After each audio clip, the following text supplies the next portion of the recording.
ठीक है। तो नेक्स्ट कड़ी में यानी 3 वेद कंप्लीट हो चुके हैं। जिन लोगों ने अभी तक 3 वेद नहीं देखे हैं वो लोग तीनों की प्लेलिस्ट बनी हुई है, पीछे से देख सकते हैं। उसके बाद आज चौथे वेद की शुरुआत करता हूँ, जिस वेद का नाम है अथर्ववेद। क्या नाम है? अथर्ववेद। अथर्ववेद। जानकारी के लिए बता दे रहा हूँ, ये जो चारों वेद हैं ये ज्यादातर मोस्टली किसमें पूछे जाते हैं? यूजीसी नेट जेआरएफ में पूछे जाते हैं। यूजीसी नेट जेआरएफ में मोस्टली पूछे जाते हैं। इसके अलावा पीसीएस प्री में पूछे जाते हैं। पीसीएस प्री हो जाएगा, एसएससी हो सकता है, एसएससी सीजीएल यानी एसएससी में हो सकता है, बैंकिंग हो सकता है, और डिफेंस के एग्जाम में पूछे जाते हैं, पूछे जा सकते हैं कि अथर्ववेद है, इसका किसने लिखा है, इसके उपनिषद क्या हैं, इसके ब्राह्मण ग्रंथ क्या हैं, इसमें किन चीजों का वर्णन मिलता है। तो आज जो वेद, चौथे वेद की शुरुआत हो रही है, इसका नाम है अथर्ववेद। जैसा कि नाम से पता चल रहा है अथर्व, यानी ये किसके द्वारा लिखा गया है? अथर्वा ऋषि के द्वारा लिखा गया है। अथर्वा ऋषि के द्वारा लिखा गया है। और एक दूसरे ऋषि हैं जिनका नाम है अंगिरस ऋषि। इसलिए इन दोनों को मिला के बन जाता है अथर्वांगिरस वेद। अथर्वांगिरस वेद, यानी इस वेद को अथर्वांगिरस वेद के नाम से भी जाना जाता है। यानी चौथा वेद है, यानी सबसे अंतिम वेद भी है। क्या है? सबसे अंत में लिखा गया है, इसलिए सबसे अंतिम वेद। सबसे अंतिम वेद जो है वो अथर्ववेद है। इसमें कितने मालूम है? इसमें 6000 मंत्र हैं, 20 अध्याय मिलते हैं। कितने अध्याय मिलते हैं? 20 अध्याय मिलते हैं, और 731 सूक्त मिलते हैं। कितने मिलते हैं? इतने सूक्त मिलते हैं। ठीक है। इसको जो पढ़ता है, यानी अथर्ववेद का जो उच्चारण करता है, अथर्ववेद के जो मंत्रों को पढ़ता है, उस पुरोहित का क्या नाम होता है? इसके जो पुरोहित होते हैं उनका नाम होता है ब्रह्मा। पुरोहित का क्या नाम है? ब्रह्मा। ये हो गया, इसके पुरोहित का क्या नाम है? ब्रह्मा नाम होता है।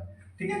इसके बाद इसमें किस चीज का वर्णन मिलता है? तो अथर्वा जादू टोना, इस वेद में जादू टोना हो जाएगा, कर्मकांड हो जाएंगे, जादू टोना कर्मकांड हो जाएंगे, औषधि प्रयोग हो जाएगा, औषधि प्रयोग हो जाएगा। क्या हो जाएगा? औषधि प्रयोग हो जाएगा। रोग निवारण, रोग निवारण से संबंधित मंत्र मिलते हैं। किसे? रोग निवारण से संबंधित मंत्र मिलते हैं। यानी ये समझ में आ रहा है अथर्ववेद जो है सबसे अंतिम वेद है। किसे लिखा है? अथर्वा ऋषि और अंगिरस ऋषि के द्वारा लिखा गया है, इसलिए इसे अथर्वांगिरस वेद के नाम से भी जाना जाता है। इसका एकमात्र ब्राह्मण ग्रंथ जो है, इसका एकमात्र जो ब्राह्मण ग्रंथ है, इसका एकमात्र ब्राह्मण ग्रंथ का नाम है गोपथ ब्राह्मण। इसके बाद आते हैं इसके उपनिषदों की बात। तो जो उपनिषद हैं, इसके 3 उपनिषद हैं। ठीक है। इसके लिए एम है, पी है, एम है, एम पी एम। एक हो जाता है मुंडकोपनिषद, या मुंडकोपनिषद, और दूसरा जो है प्रश्नोपनिषद है, प्रश्न का जो उपनिषद है, और चौथा जो है मांडुक्योपनिषद है, मांडुक्योपनिषद। ठीक है। अब जो ये वेद है, ये जो उपनिषद है मुंडकोपनिषद, इससे भारत का राष्ट्रीय आदर्श वाक्य यानी सत्यमेव जयते का उल्लेख मिलता है। किस उपनिषद से सत्यमेव जयते लिया गया है? तो मुंडकोपनिषद से लिया गया। भारत का जो राष्ट्रीय आदर्श वाक्य है सत्यमेव जयते। क्या? सत्यमेव जयते का जो उल्लेख मिलता है, यानी सत्य की ही विजय होती है, किस से मिलता है? मुंडकोपनिषद से मिलता है। इसके अलावा ये जो मांडुक्योपनिषद है ये सबसे छोटा उपनिषद है। क्या है? सबसे छोटा उपनिषद। सबसे, क्वेश्चन पूछा जा सकता है सबसे छोटा उपनिषद कौन सा है? सबसे छोटा, सबसे छोटा उपनिषद। तो सबसे छोटा जो उपनिषद है वो मांडुक्य उपनिषद है। ठीक है। प्रश्नोपनिषद, मुंडकोपनिषद से भारत का राष्ट्रीय आदर्श वाक्य यानी सत्यमेव जयते का उल्लेख मिलता है। ठीक है, इतना चीजें समझ में आ गई। इसके अलावा कुछ और फैक्ट हैं कि उपनिषदों पर जो भाष्य लिखा है, उपनिषदों पर किसने भाष्य लिखा है? शंकराचार्य ने लिखा है। किसने लिखा है? उपनिषदों पर जो भाष्य लिखा है, उपनिषदों, कितने उपनिषदों पर भाष्य लिखा है? उपनिषदों पर भाष्य यानी 10 उपनिषदों पर, 10 उपनिषदों पर जो भाष्य लिखा है ये लिखा है शंकराचार्य ने, शंकराचार्य ने। ठीक है। अब यहाँ आ गया है सबसे छोटा उपनिषद, तो एक दूसरा हो जाएगा सबसे बड़ा उपनिषद कौन सा है? सबसे बड़ा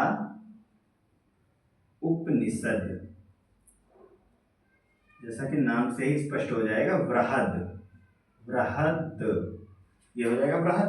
तो बृहदा, बृहदारण्यक, अब यहाँ पे ये नहीं लगेगा, बृहदारण्यक उपनिषद, उपनिषद।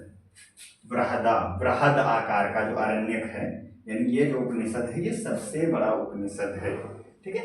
एक और है फैक्ट जो, यानी टोटल कुल उपनिषद कितने हैं? तो कुल जो उपनिषद हैं वो 108 हैं। कुल उपनिषद जो हैं वो कितने हैं? 108 उपनिषदों का उल्लेख मिलता है। 108 उपनिषद हैं, 108 उपनिषद, जिनका उल्लेख कहाँ मिलता है? इनका उल्लेख जो मिलता है मुक्तिकोपनिषद,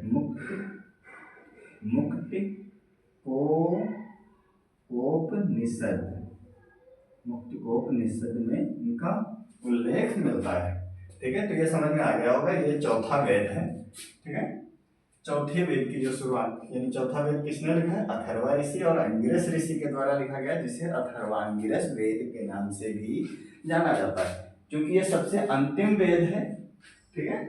ये अथर्ववेद है। इसको जो उच्चारण करता है, इसके जो मंत्रों को पढ़ता है, जो पुरोहित होता है, उसका ब्रह्मा नाम होता है। इसका नाम ब्रह्मा। इसका जो एकमात्र ब्राह्मण ग्रंथ है उसका नाम है गोपथ, और इसमें कितने टोटल 6000 मंत्रों का उल्लेख मिलता है, 20 अध्याय का उल्लेख मिलता है और 731 सूक्त है।